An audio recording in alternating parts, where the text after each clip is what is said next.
My beloved brothers and sisters, Mes frères et sœurs, je suis reconnaissant de pouvoir vous parler cet après-midi dans le cadre de cette conférence générale inspirante. En abordant un sujet qui, à mes yeux, est des plus sacrés, je souhaite tout d'abord rendre hommage, avec gratitude, à la dévotion de tant de chrétiens à travers le temps, y compris mes ancêtres protestants, français, catholiques et irlandais. À cause de leur foi et de leur croyance en Dieu, beaucoup d'entre eux ont sacrifié leur position sociale, leurs biens et même leur vie pour défendre leur Dieu et leur religion. En tant que saints des derniers jours et en tant que chrétiens, nous avons également une foi grande et profonde en Dieu le Père éternel et en son Fils Jésus-Christ. La dévotion envers Dieu reste toujours quelque chose de sacré et de personnel entre chacun de nous et le Créateur. Notre quête de la vie éternelle n'est rien d'autre qu'une quête pour comprendre qui est Dieu et retourner vivre avec lui. Dans sa prière, le Sauveur a dit au Père, « La vie éternelle, c'est qu'ils te connaissent, toi, le seul vrai Dieu, et celui que tu as envoyé, Jésus-Christ. » Même à la lumière de cette déclaration de notre Sauveur lui-même, la conception la plus répandue de la nature de Dieu le Père et le Fils, pendant de nombreux siècles et parmi une grande partie du genre humain, est clairement contraire aux enseignements des Saintes Écritures.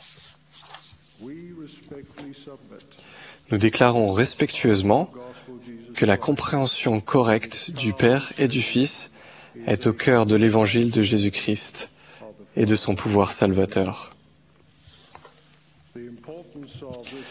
L'importance de ce principe tout à fait fondamental de l'Église de Jésus-Christ est confirmée par la première vision de Joseph Smith, le prophète, en 1820. Il a écrit « Je vis deux personnages, dont l'éclat et la gloire défient toute description, et qui se tenaient au-dessus de moi dans les airs. L'un d'eux me parla, m'appelant par mon nom, et dit, en me montrant l'autre, « Celui-ci est mon fils bien-aimé. Écoute-le. » Cette expérience du jeune Joseph, suivie de beaucoup d'autres visions et révélations, montre que Dieu existe réellement. Le Père et le Fils, Jésus-Christ, sont deux personnages distincts. L'homme est créé à l'image de Dieu. Notre Père céleste est littéralement le Père de Jésus-Christ. Dieu continue de se révéler à l'homme. Dieu est toujours proche et s'intéresse toujours à nous. Et il répond à nos prières. Même si de telles apparitions de Dieu, le Père et son Fils, sont rares dans les écrits saints, ce qui est remarquable dans la première vision, c'est qu'elle s'accorde si bien avec d'autres événements rapportés dans les Saintes Écritures. Dans le Nouveau Testament, par exemple, nous lisons le dernier témoignage qu'Étienne rend lors de son martyre. Il a dit « Voici, je vois les cieux ouverts et le Fils de l'homme debout à la droite de Dieu. » Au cours de sa grande vision sur l'île de Patmos, l'apôtre Jean voit le Seigneur Dieu Tout-Puissant, ainsi que l'agneau de Dieu qui nous a rachetés par son sang. Dans le livre de Mormon, la doctrine du Père et du Fils est un témoignage majestueux aux côtés de la Bible. Le livre de Mormon rapporte la visite du Sauveur chez les Néphites, visite au cours de laquelle la voix du Père, en présence de près de 2500 Néphites, présente le Christ ressuscité. « Voici mon Fils bien-aimé, en qui je me complais, en qui j'ai glorifié mon nom. Écoutez-le. » Dans les 4 évangiles, le Christ lui-même mentionne 160 fois son Père céleste, tandis que pendant son bref ministère de 3 jours parmi les Néphites, comme le rapporte le livre de Mormon, il mentionne son Père 122 fois. Par exemple, dans Matthieu, Jésus dit « Ceux qui me disent « Seigneur, Seigneur », n'entreront pas tous dans le royaume des cieux, mais celui-là seul qui fait la volonté de mon Père qui est dans les cieux. » Dans Jean, il témoigne « Le Fils ne peut rien faire de lui-même, il ne fait que ce qu'il voit faire le Père. » Et dans Luc, il s'exclame « Père, je remets mon esprit entre tes mains. » Chaque fois que notre Seigneur mentionne son Père céleste, il le fait avec la plus grande révérence et la plus grande soumission. En disant cela, j'espère qu'il n'y aura pas de malentendu. Jésus-Christ est le grand Jéhovah, le Dieu d'Israël, le Messie promis, et grâce à son expiation infinie, il est notre Sauveur et le Rédempteur du monde.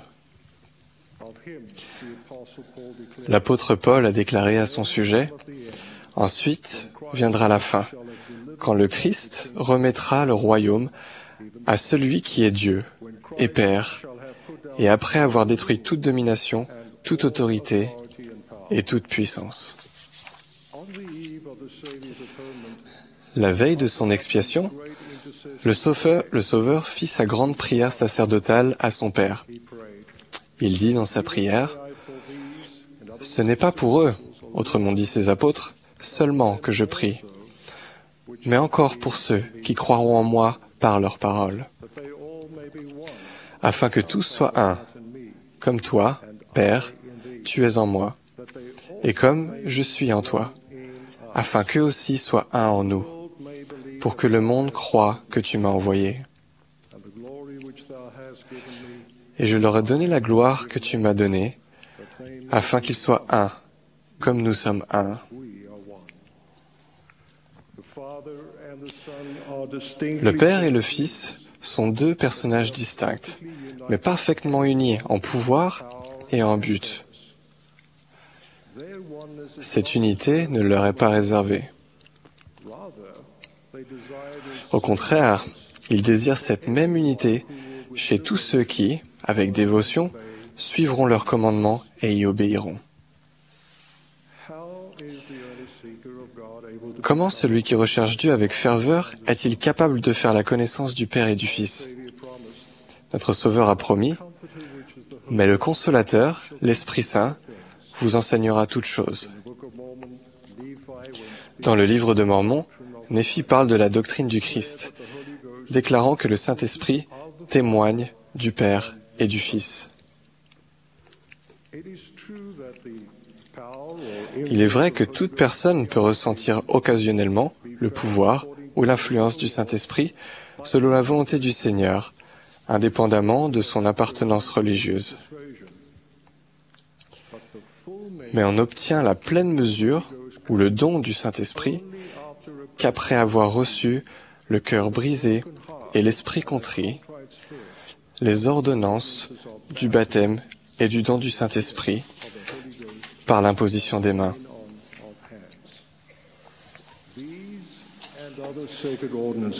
Ces ordonnances sacrées et d'autres ne peuvent être accomplies que sous la direction et avec le pouvoir de la prêtrise de Dieu. À cet égard, on nous enseigne, cette plus grande prêtrise administre l'Évangile et détient la clé des mystères du royaume, oui, la clé de la connaissance de Dieu. C'est pourquoi le pouvoir de la divinité se manifeste dans ces ordonnances. Vue sous sa vraie lumière, la doctrine du Père et du Fils est la doctrine de la famille éternelle. Chaque être humain a vécu auparavant en tant qu'enfant d'esprit de parents célestes. le Christ étant le premier-né du Père dans cette famille céleste.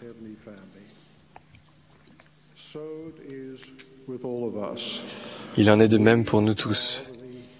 Nous sommes tous enfants de notre Père céleste.